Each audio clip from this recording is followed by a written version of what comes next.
Recuerda suscribirte, darle like, compartir, para que yo así pueda seguir haciendo más contenido y subiendo más audiolibros.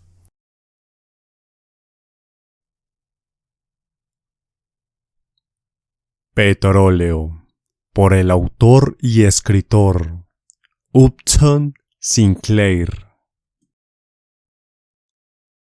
Capítulo 3, parte 6. El trépano seguía perforando la tierra bajo la presión de 20 toneladas, 2000 pies de acero, y el vástago gravitaban sobre la perforadora.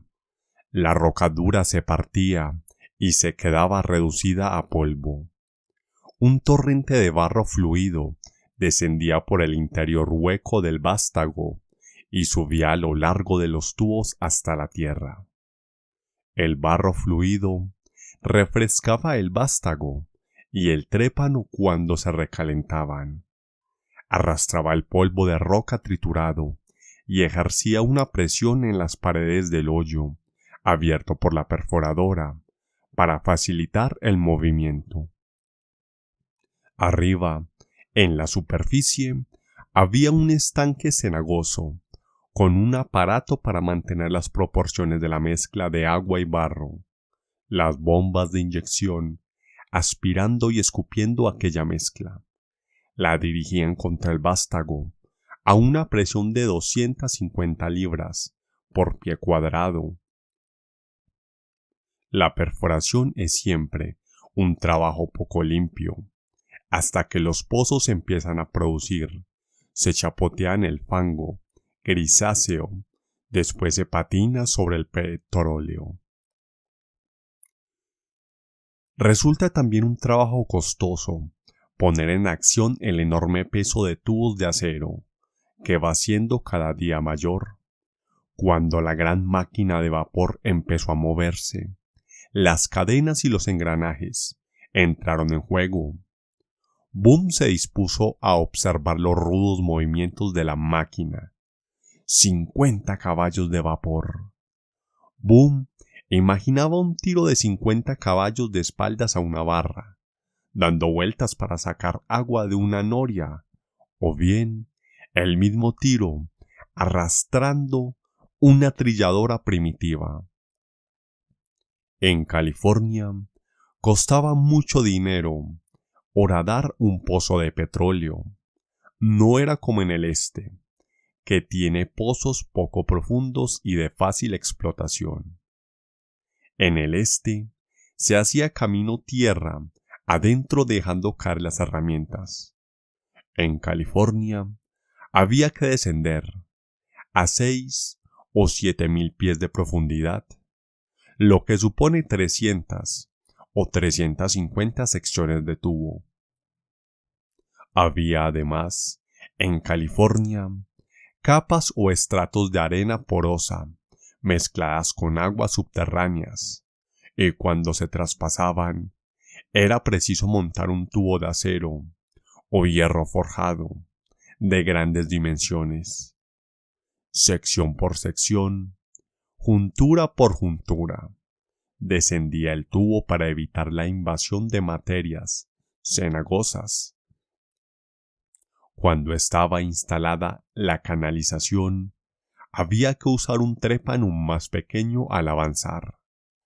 Un trépano de 14 pulgadas, por ejemplo, dejando reposar el apeo de encima sobre una especie de sólido soporte, parecido a una consola. A medida que se avanzaba, había que disminuir la proporción del trépano, y al llegar a las arenas petrolíferas, el hoyo se reducía a 5 o 6 pulgadas. Tratándose de un hombre prudente, como Arnold Ross, se alargaba cada columna de apeo hasta la perforación de la grúa, de manera que en la parte superior se pudieran tener 4 juegos o series de envolturas, una dentro de otra. La máquina funcionaba sin interrupción día y noche. En juego la cadena, La plataforma rotativa giraba continuamente, y el trépano mordía sin cesar la roca. Era preciso contar con 2 equipos que se relevaban tras 12 horas de labor. Como había pocos en el país, pocas viviendas para la acumulación repentina del personal que exigían los trabajos, siempre se cedían los obreros.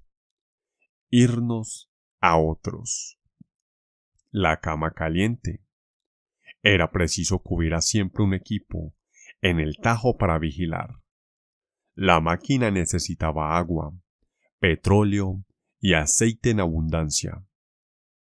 La bomba funcionaba sin interrupción y el lodo no podía estacionarse. La mezcla tenía que mantenerse en proporción constantemente y el vástago a justa velocidad. Podían surgir entorpecimientos que costaban caros a Arnold Ross. Llamaban a este por la noche, a horas intempestivas. Enviaba órdenes por teléfono, o bien se vestía apresuradamente y se apersonaba en el campo. A la hora del desayuno, contaba a Boom lo ocurrido. El contramaestre del equipo de noche era un bárbaro, empeñado en ir poco a poco, y contestaba si se le hacía alguna observación. Por lo visto, trata usted de que paremos por completo, por averías importantes, que es eso lo que ocurrirá si vamos más deprisa. Sobrevino, en efecto, la avería. Arnold Ross juraba que el contramaestre la había producido adrede. Había hombres capaces de todo, y con acelerar la marcha de la máquina conseguían el intento.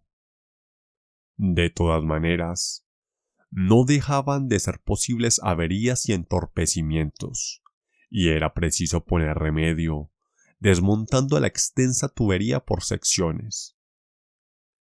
Se desencajaban las piezas. Se trataba de pescar. Se titubeaba hasta conseguirlo, pescándose la pieza inutilizada, que se reemplazaba. El contramaestre anunciaba nuevos entorpecimientos, si se le obligaba a alterar la marcha. Arnold Ross pasaba el día en su despacho, en el barrio de los negocios de la ciudad. Tenía un taquígrafo y un tenedor de libros, y no faltaban en el despacho los planos de los pozos que explotaba.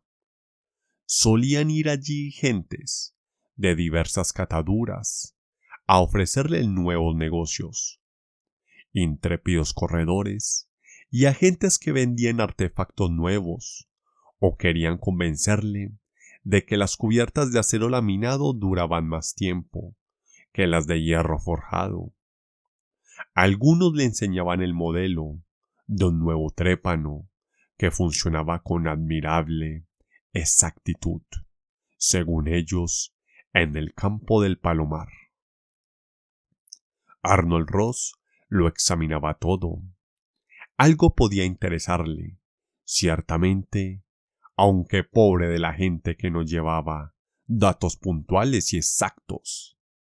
El negociante sabía al detalle lo que producían sus pozos y llevaba minuciosos registros que representaba al desconcertado corredor para ponerle en evidencia. Llegaba el cartero con noticias de los pozos y Arnold Ross contestaba cartas y telegramas. Otras veces llamaba por teléfono. Un día dijo, al volver a su hijo: ese imbécil de Impey se ha roto una pierna en Lobos River. ¿Te acuerdas? Es aquel del bigote negro. Boom dijo que se acordaba vagamente. Le despedí y volvió al trabajo porque pensé que tenía hijos y mujer. La hallé entre las cadenas y la máquina, y sabía él que ésta no tenía válvula de seguridad.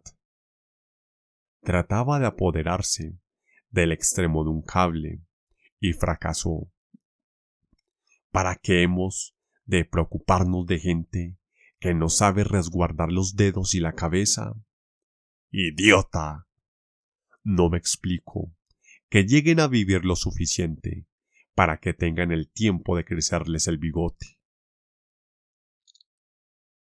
Así tronaba Arnold Ross, explanando su tema favorito sobre la estupidez de la clase obrera, de la que no tenía más remedio que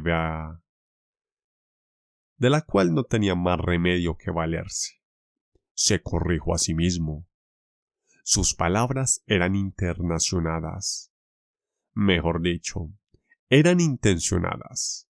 El sondeo es oficio peligroso, en el mejor de los casos, y era preciso que Boom aprendiera la lección para cuando fuera a huronear en busca de petróleo.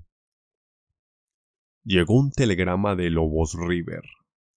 Avería en el número 2. Se perdió un juego de herramientas, y cuando estaban buscándolas, un operario dejó caer otra herramienta. Estaba el trépano a 4000 pies, y se trataba de una operación costosa. Se hubiera dicho que aquel pozo estaba embrujado. 6 semanas de retraso y 3 averías. Arnold Ross no podía dominar su impaciencia y se estuvo comunicando con frecuencia por teléfono. No podía hacerse y fracasaban las difíciles y distintas tentativas. El negociante daba indicaciones sobre nuevas maniobras, pero todo era en vano. Se cerraba el agujero y perdían terreno tras cada fracaso. La primera herramienta se pudo sacar, pero no la segunda. A la tercera, por la noche, Arnold Ross decidió ir al pozo, aclarando su garganta en el acto. Le gustaba vigilar a los que trabajaban. Dio un salto Boom y dijo a su padre, al enterarse: «Llévame, por favor». Claro que sí. La abuela hizo algunas objeciones. Se descuida la educación de Boom, apuntó la anciana. Ya tendrá todo lo que le quede de vida para aprender de historia y preceptiva literaria. Lo mejor es que se entere de cuánto tiene relación con el petróleo, mientras yo pueda enseñárselo. Quiso Emma que el profesor protestase en nombre de los sagrados. Fueron de la poesía, pero Eaton, el pedagogo, se revistió de prudente silencio. Sabía por experiencia quién tenía en aquella casa las llaves de la caja. Por lo demás, la controversia tenía pocos atractivos para el profesor. Escribía una memoria para obtener la licenciatura y dedicaba sus ocios a contar las rimas de ciertos dramaturgos anteriores a Elizabeth. Fin del capítulo.